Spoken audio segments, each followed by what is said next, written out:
Assalamualaikum warahmatullahi wabarakatuh. Waalaikumsalam warahmatullahi wabarakatuh. Yang lain belum buka kamera, nanti buka nyusul ya.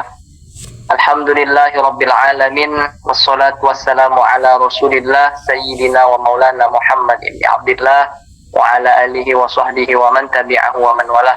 Subhanaka la ilma lana illa ma 'allamtana innaka antal alimul hakim. Rabbi shrah li sadri wa yassir li amri wahlul 'uqdatam min lisani yafqahu qawli, amma ba'd. Qala al-muallif rahimahullah wa nafa'ana bihi wa bi 'ulumihi fid dharain amin ya rabbal alamin. Masuk kita ke pasal 26 halaman 94, buka bukunya, buku yang sama karena kita beli di MBA Store, buku sama ya. Yajibu 'alal musiri nafaqatu usulihil mu'sirin wa in qadaru 'alal kasbi wa nafaqatu furu'ihi idza a'taru aw ajazu 'anil kasbi li sigharin aw zamanatin. Wajib bagi orang yang mampu kaya dengan harta atau kasab yang mempunyai kelebihan dari nafkah dirinya, anak dan istrinya dan khadimnya atau pembantu rumahnya, memberi nafkah kepada orang tuanya yang miskin walaupun berbeda agama, dan orang tuanya itu masih mampu berusaha, serta diwajibkan menafkahi anak-anaknya apabila miskin, lemah, belum atau tidak mampu berusaha karena masih kecil, sakit, lumpuh atau gila. Wa yajibu 'ala az-zawj nafaqatu az-zawjati wa mahruha wa 'alayhi laha mut'atun in talaqaha. Wajib kepada suami menafkahi istrinya yang taat dan memberinya mas kawin bila baru dinikahi, dan berkewajiban memberi mut'ah, harta penghibur bagi pihak istrinya jika dia menalaknya atau menceraikannya bukan karena nusyuz atau bukan karena keinginan istrinya. Nanti ana jelaskan dulu, ana baca dulu. Wa alama likil abid wal bahaim nafaqatuhum wa alla yukallifahum minal amali ma la yutiqunahu wa la yaqribahum bighairi haqq. Wajib bagi pemilik hamba sahaya dan pemilik hewan memberi nafkah makan. Tidak boleh memaksakannya untuk bekerja pada saat mereka sudah tidak mampu mengerjakannya, dan jangan memukulnya tanpa alasan meskipun kepada binatang. Nah, saya bahas sedikit. Pertama tadi, wajib memberi nafkah kalau kita kaya. Nah, kalau kaya, nanti ada timbul pertanyaan. Di sini disebutkan kita memberikan nafkah kepada anak, istri ataupun pembantu rumah tangga kita, memberi nafkah kepada orang tua miskin walaupun berbeda agama, dan orang tuanya itu masih mampu berusaha, serta diwajibkan menafkahi anak-anaknya. Di fikih Syafi'i, kawan-kawan sekalian yang dimuliakan Allah Subhanahu wa taala, kalau kita mau ikut satu fatwa yang sangat familiar, saya katakan bahasa sederhananya, yang di mazhab Syafi'i, kalau anak sudah baligh, dan saya yakin di sini sudah baligh semua, sudah haid ataupun bagi laki-laki mimpi basah, maka tanggung jawab orang tua kepada anaknya untuk menafkahi anaknya tidak ada lagi. Kewajiban orang tua menafkahi anaknya tidak ada lagi. Tandai dulu poin itu. Kewajiban orang tua menafkahi anak yang sudah baligh tidak ada. Ini pendapat yang masyhur di mazhab Imam Syafi'i. Baik itu laki-laki maupun perempuan. Tapi masih banyak pembahasan seputar ini. Jangan dipotong sampai di situ dulu. Kita ambil patokan pertamanya itu dulu, supaya saya berharap kita semua di sini tidak lagi suka menuntut orang tua nantinya. Menuntut dalam artian orang tua kita mohon maaf barangkali belum punya uang, tapi kita mintanya iPhone, alamak, itu kurang ajar itu. Atau mintanya motor yang kayak yang sekarang kayak Beat itu apa ya, kayak motor listrik, tuh lupa saya namanya apa. kesukaan perempuan kali itu.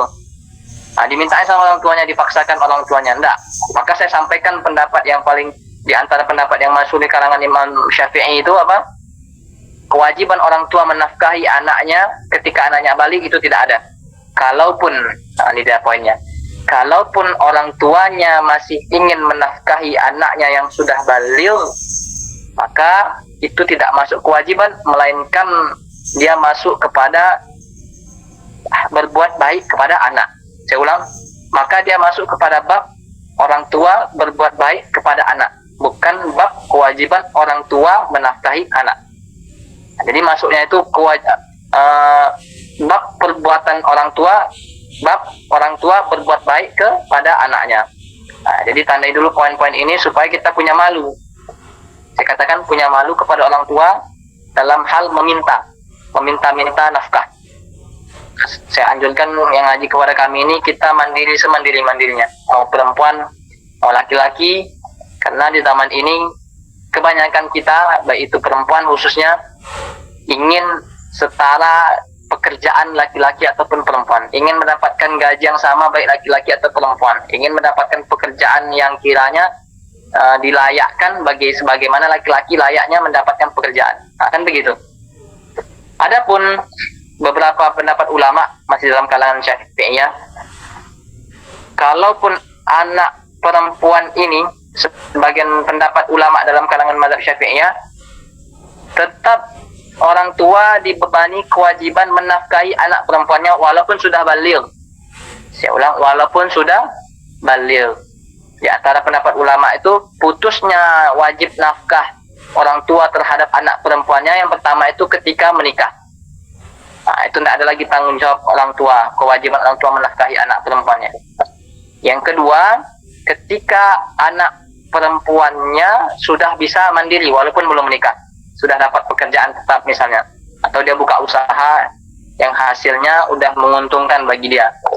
Nah, Oke, paham sampai sini. Begitu juga dengan laki-laki. Laki-laki barangkali di sini ada.